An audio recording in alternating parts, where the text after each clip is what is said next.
your hands are a little too far forward. And what that does, Mike, is it creates an inside takeaway. Notice the yellow line on the left-hand screen.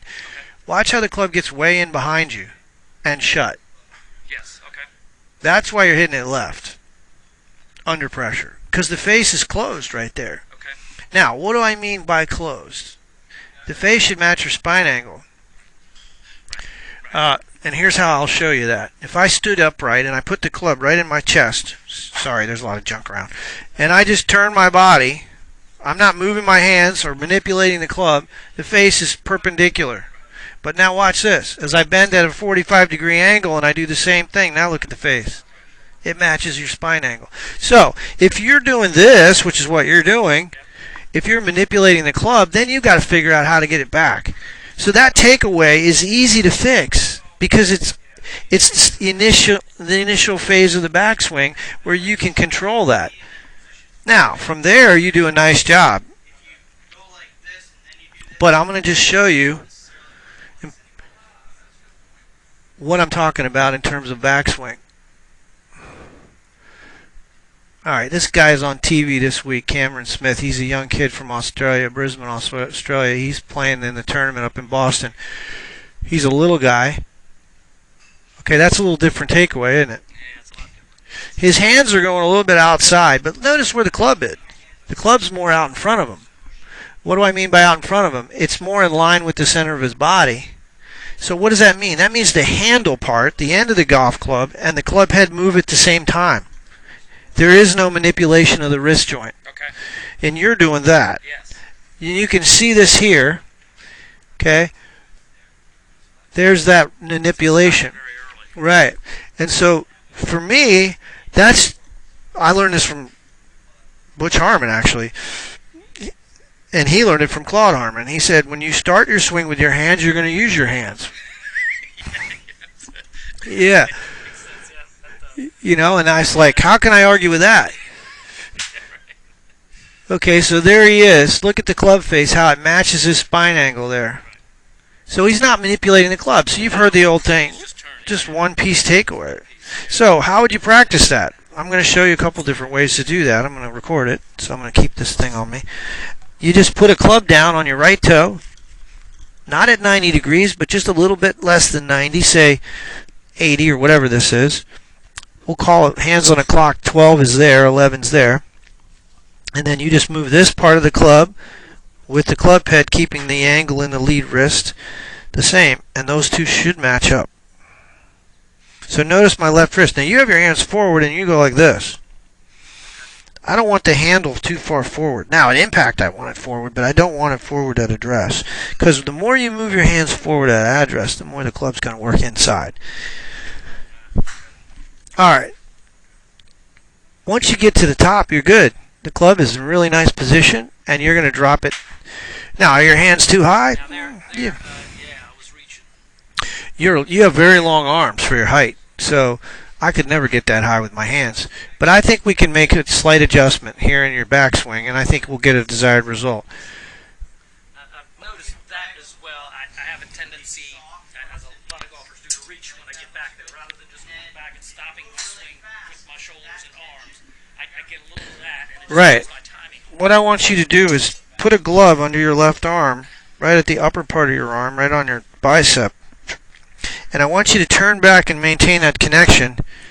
And I want the goal to be, I want this arm to be more on this plane. You see how his left arm is pretty much on the same angle as his shoulder line? So here's his shoulder plane, from right shoulder to left shoulder. That's the angle of the shoulders. His lead arm is pretty close to that. Yeah. So I think if we dropped your hands down, what that would do is get your club coming in on a shallower angle. What do I mean by shallower? Well, in a perfect world, the club head would come right down that red line, and you do pretty good, but you're a little over the top of that line. Does that mean you're over the top in your swing? No, it doesn't mean that your path is to the left. Not in these shots. No. When I get aggressive, I come around with it. There's your swing path, 0.5 degrees to the right. The face was 1.5 degrees close to the path. You hit a nice draw. Where did the ball end up? 13 feet, 2 inches from the flag. So, Is that attack angle steep? A little bit. That's what we're referring to here. The attack angle is the angle of the club relative to the ground or relative to the ball. That's a steep angle. So, is it a little too steep? That's why your divots are very steep. So, by lowering the shaft, lowering the lead arm, getting it lower at the top, that'll shallow your club out a little bit. And your divots won't be so far to the left and steep. That should help your iron game a little bit. Now, is that something I want you to do on the course? I don't think so. I think you just work on it a little bit and then let it seep into your game. I can work on it. What you can do is, like I said, this drill's a good one. Just put a glove under your lead arm and just see if you can keep that connection. That'll lower your left arm. You don't have to think about anything. Just keep the club Right. I tell you, a guy to watch, if you ever watch golf, watch Justin Rose. What he does is he'll go like this every swing. He'll take his club, his left arm, he'll take his shirt, and he'll go like that. Oh, really? Okay. And he'll, practice. yeah. I need this, and then this needs to be a little more. Just a little more, right, because you're, And then a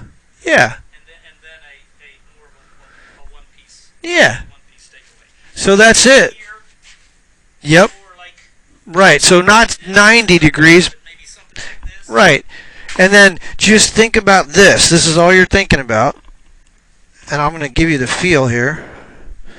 You're just going to move the grip end of the club with the club head.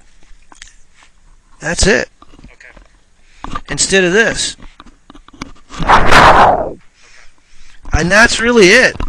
Now, is that going to transform your game? I think it'll. I just needed a start, and then I can work on it a week or a couple weeks or something, then I can come back. You got the next. you got a great swing, man. I mean, this swing is that's really a flexible swing. I mean, you got a great turn. You got a lot of power. You got a little bit of that left arm. That's what I'm gonna talk. I'm gonna give you a little drill. I want you to hit some balls, and I want you to think of the handle and the club head moving together. Now, what do I mean by that? I'm going to tell you this. This is stopping. The grip end of the club is stopping. And what that does is the elbow bends and the wrist bends. But that can't happen. You got to keep the handle moving. And what I mean is this and this are always moving together. The minute you got an inverse relationship between the grip, that's why you hit it left too. Now, I'm going to show you what you would do. So all you're going to do is you're going to grab a golf club, and it's going to seem weird. You're going to take the club, hold it about 1 to 2 feet behind your right toe, drag it along the ground until it goes past your left toe, and just keep this relationship. And what do I mean by that? The lead wrist and the left arm is called the line of compression. You want the golf club to be in a straight line condition with your lead arm and the lead wrist. So you don't want this. That's not a straight line. That is a straight line. So what we've done is we've de-lofted the club, and the more you can keep the alignments, the squarer the face is going to be. Right. And if I can keep my belt buckle and the lead arm and the butt end of the club all moving together, it's very little that can go wrong. Now, there will be a release. Centrifugal force causes the club to release, but it releases in a line. It doesn't release this way. So when I release the club, my lead wrist stays flat. And then it does that. It doesn't do this. Now, how do you practice that? You hit little punch shots, and you hold your position here after the ball's gone and see if you've got that lead wrist in line. Now, you'll probably do this a couple of times, but the thought process for you would be, how low can I hit the ball? Punch shot. Yep. Yep.